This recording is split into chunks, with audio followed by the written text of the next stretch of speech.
Hi, it's me, Tim Dodd, the Everyday Astronaut. Welcome to part 3 of my tour of SpaceX's Starbase factory and launch site with the ultimate tour guide, Elon Musk. Of course, if you haven't watched parts 1 and 2, what are you doing? You absolutely have to watch those first because there's just gobs of information. But this one's a little bit different. We actually go out to the launch pad while it's being constructed and watch Elon at work and still get to ask a couple fun questions. Just like before, the YouTube play bar is broken up into sections. We have links in the descriptions to those sections too. And of course, we have an article version of some of the notes and key takeaways of this conversation up at everydayastronaut.com. All right, let's hop in the car and head down to the launch pad. Is the radius actually going to change the exclusion zone a little bit when Super Heavy gets starts launching when you do the full stack? Well, we definitely won't have people. We'll clear the whole area for orbital launches, like Stargate and stuff. Yeah. Well, we might have a small crew, you know, with some shield, you know, like robust, you know, some shielding on the roof and strong glass. But like if something does go wrong with the orbital launch, it's really much more of a fireball than it is an explosion. But it is quite a big fireball. Will you eventually be moving the launch control and everything, or is that staying at Stargate at the control center? It'll be at Stargate for now. By the way, I just got back into town for the first time since the booster's been up, so I have not seen this. Yeah, it's a lot of progress. The team's done great. It's insane. God, it's so tall, and that's not even the whole thing. That is the full tower. But I mean the booster. Oh, yeah, exactly. The tower's done now, right, as far as height? Yeah. The full stack will be a little taller than the tower. God. Are you guys working on a second tower too already? We are thinking about it. What's the future for Starbase here? Like, will you guys always be launching from here, or what happens when the oil rigs go online? I mean, as long as you know, we're able to launch from here without too much operational difficulties, then we'll keep doing it. But it is a bit of a challenge with beach closers. You know, like there's like some people, you know, don't want to have the beach closed that much, but on the other hand, we got to be able to launch. So it's like, you know, to what degree can we operate from here effectively? And still let people use the beach and stuff. Right. To be determined. So with the oil rigs though, like, are those, I guess, how urgent is that to get the oil rigs going? Or is that kind of like, you know, we'll get those going and then, you know, it might be 2 or 3 years before you actually start using them for launching?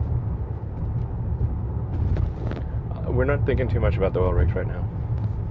They're just, we're demoing one rig, just, you know, because we can just send it to a demo, like people who are really good at demolition and have them do it. So,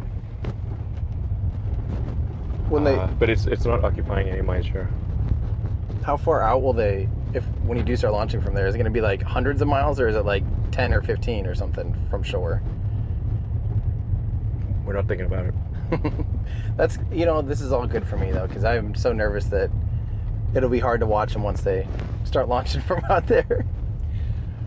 Yeah. Right now we're just trying to think about the things that we have to think about. Yep. Wow. So right in front of us, is that the QD arm? This yellow thing here on the right now, is that the QD arm, or is that or is that one of the catchers? That's the QD.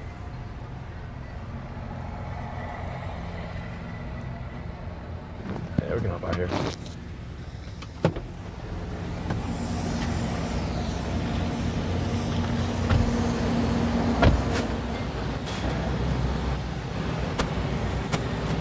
Hey, how's it going? Let me give it to you something. Okay. This one. This for you. Okay. Thank you. All right? Thanks. We're gonna make it. All right. Cool. We're gonna make it. Hey, Sam. Hey. All right, Sam. Thanks, Zero. Hey. Hell yeah. Cool. How's it going, guys? All right. Actually, Taylor has a plan as of right now. Okay. Yeah, we rolled this thing over today, so it's all in place. Both cranes are in their set location for tomorrow. Okay. Tonight, we are going to pre-rig everything. Do you guys mind being on camera or anything? It's just Yeah, I can always blur you out. Very shy. Sam, I know you are. Yeah, it's okay. It's just the iPhone camera. But All good. Go ahead. Yeah, so tonight we pre-rig. We're obviously doing that Hey, double can you crane stop welding? pick I'm about to with head two cranes. Pre-rig it all. Our crane operators get in at 7 a.m. tomorrow. Get everything finally hooked All right. up. We do our pre-test. okay. Right, just watch the Clear the launch staircase. I'm mount gonna of go the up big there. things All so right. we don't want things sliding around. right, And we bye. lift it in 11 hours. 11 hours. Okay. Cool. Great. Yeah. Awesome. We're on track. Check Exciting. this out. You see that flange that's sticking out from the bottom of the launch mount right there? It's a T. Yeah. So right there, it's a T. You want to head up to the top, and we'll show you what our game plan is over there. Sure. This is you were rightfully worried about this, but I think the guys have a pretty good plan. We went over the plan and any contingency planning. Okay. All of last night, 6 welders got all the shelves done for the jacks. So the jacks are up there now. And actually, hey Julian, you want to go up with us? Sure.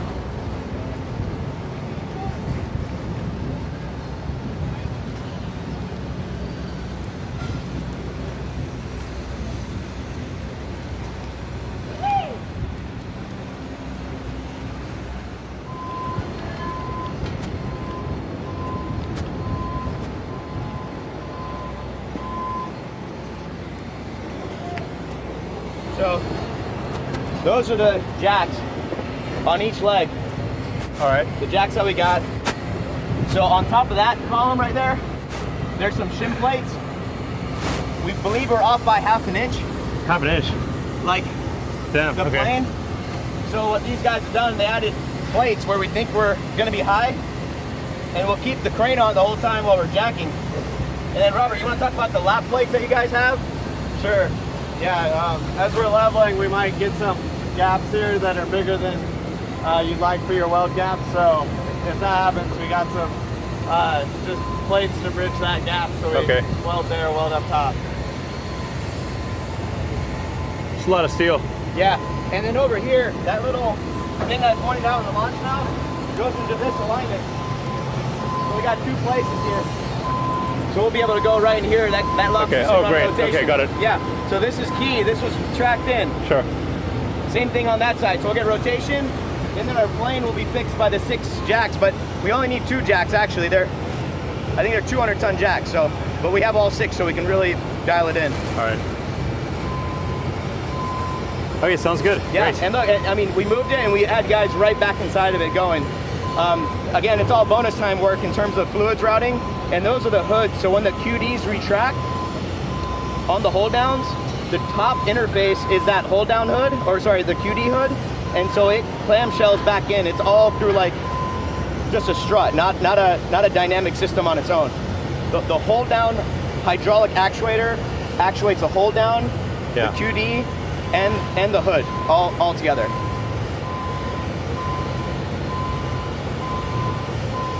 Well, as you can see, there's a lot going on here. Yeah, that's why I wanted to bring you up here. We've got a handful of guys on pad B right now, suborbital pad B, so that we're ready to take a ship.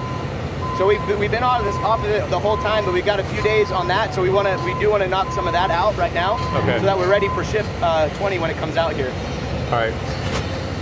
And then we got a bunch of people on the prop farm, and then tomorrow at 5 a.m. when the guys get in, they start rigging and lift at 9. This whole area is cleared, so all the guys that were going to be on the launch mount all go over to the prop farm. So actually some of the guys' work tonight is not actual physical work, but prep for the Army that goes over there tomorrow. Okay. So that we can be effective with like 70 people. Got it. Great. Well, it's definitely a beehive of activity. That's Yeah, good. this is super exciting.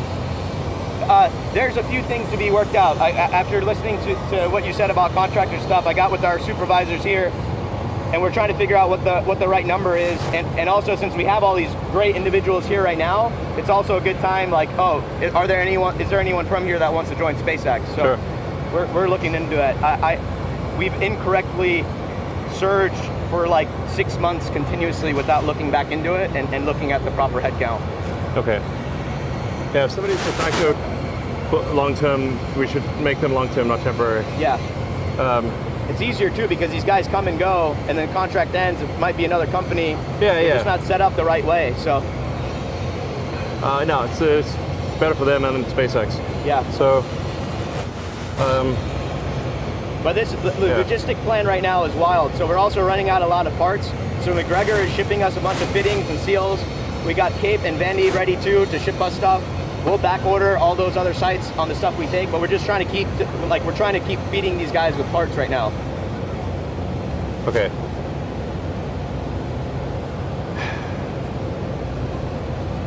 And that launch ring is complicated. Yeah.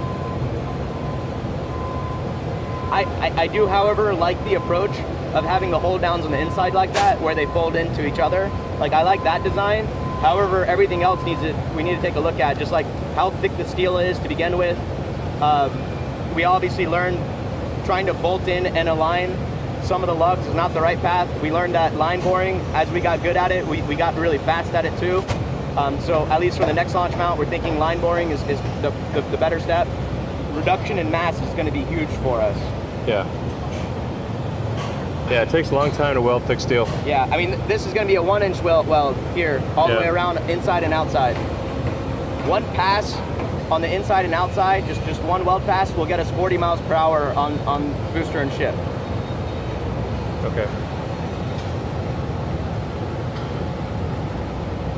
Great. Well, super impressive. If we can mount this thing in 11 hours, or frankly even tomorrow, that'll be great. We had to hot wire that crane, and then one of our new roads that we did collapsed on us, so we had to find a different route this morning. This crane went in place.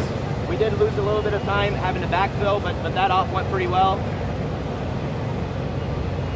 Yeah. And the two, second largest crane in the world, third largest crane in the world, we have 2 operators for that pick. So one guy from our team, Dave Wright's going to run the yellow. Giovanni's going to be on the big crane. Okay. So that they're going to load share appropriately and get this thing up. Great. This is brilliant because we would have spent 4 days reconfiguring this thing. Yeah. Like the 2 things we really need to get good at here is tall stuff and small stuff. As Bill Riley would say. But it's also pretty amazing that on a project of this scale, you're still measuring things in days. You're still like a day, you know. I mean, that's impressive. When other people are like really months, minutes and seconds. Yeah. Yeah. Wow. I mean, it's nonstop. It's not like you're doing that because there's a launch in 2 days. You're doing that the whole time this place has been developed. It's been like down to you're counting every minute and second. I told the crane operators, what would you do if there's an asteroid heading to this planet in 8 days? Yeah, exactly. That's what they were told today. Yeah. And who knows? Maybe there is. Yeah. I mean, you never know. I think if we operate with extreme urgency, then we have a chance of making life multiplanetary. Still just a chance, not for sure. If we don't act with extreme urgency, that chance is probably 0. And the rate of innovation is not going to be constant. It's either going to increase the rate of innovation, or it's going to slow down. If you look at American access to space with Crew, we were able to go to the moon in '69. Then with the space shuttle, we could only go to low Earth orbit, and the space shuttle retired. And then for almost a decade, there was no America had no access to space with people. So this is a pretty bad trend. You know, it's trending to 0. Right. We need a very strong trend in the other direction in order to have any chance whatsoever of making life multiplanetary. Yep. So that's the reason for the extreme sense of urgency. It's legitimate. Yeah, I mean, I'll be long dead before, Mars is self-sustaining, but hopefully the momentum is strong in that direction by the time I die. Hopefully, which probably isn't soon, but no. Wow. Well. All right. Yeah, cool.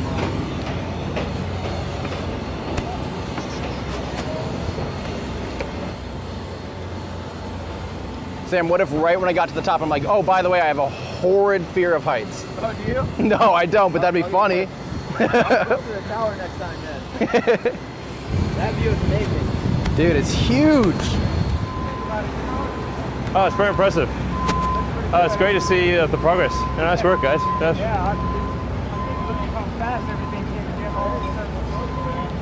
Yeah, I mean, it'd be amazing if we can mount this thing tomorrow, which is looking like we got a good shot at that.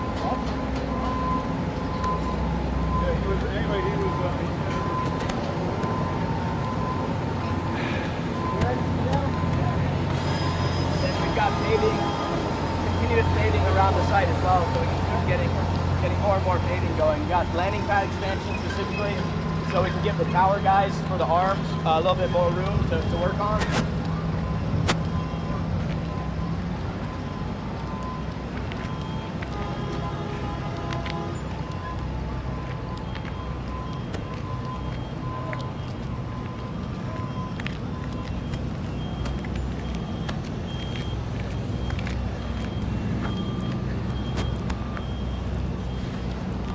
So what is the current plan for B3? Are you thinking about putting more Raptors up under it still and seeing how it does?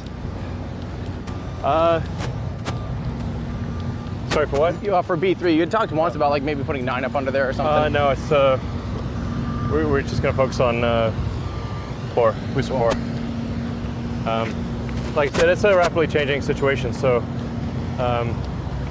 I mean, you think of it like a guided missile. Like a guided missile is going in the wrong direction at any given point in time, but it course corrects. Yep. You don't want to be a super precise cannonball when you don't even know where the target is. Yep. The overarching optimization is what is the fastest time to a city on Mars, and then a subset. Fastest time to a fully reusable rocket, subset, fastest time to orbit, basically. Yep. So, all of the initial production is simply a learning exercise. It is not, none of the initial ones will be long-term. So it's really just a question of like, what knowledge can you learn in the shortest period of time? I mean, I feel like you didn't quite have this freedom with Falcon 9 when you were developing Falcon 9. Oops, actually, sorry, a car over there? Yep, it was just around. No, we did not have this flexibility with Falcon 9. So you had to be a lot more rigid, and you had to nail it a lot more when you were developing Falcon 9. Because you were flying cargo pretty much and getting ready for commercial resupply. Like you had to pretty much be a lot. Like, do you think if you could have? Technically, we did have the Grasshopper program. Right. Shanna Diaz sort of ran the Grasshopper program. That we learned a lot. Amazingly, the amazing part is Grasshopper did not blow up. Right. So that's shocking. But we did blow up the F9R. Yeah. Yeah. And ironically, that was when I was telling the SpaceX board, hey, let's have a board meeting in Texas and you could see the rocket go up and land. That's the one time it blows up. I did not know that. I did not know that. So, man, it is sweaty out here. Heck yeah. Let's keep going. We'll take more people. Sounds good. Yeah. All right, I'm gonna sign off at this point. Yeah. Any last things you want to say to all the people excited about this program? Yeah, I mean, basically just, I think it's cool that people are getting excited about rockets and kind of finding out, how do rockets work and, thinking maybe about life becoming multiplanetary and being a spacefaring civilization, because I think that makes the future inspiring. That's, it might be the most inspiring thing. So it certainly is the most inspiring thing for a lot of people. And so I hope this gives people confidence about the future and that humanity will have an exciting future in space and we can make science fiction not always fiction, but a reality one day. Thanks. Yeah, I like that. Yep. Thanks, Elon. All right. Thank you again, Elon, for all of the time that you spent, for everything we got to do, and for allowing us to share this with the world.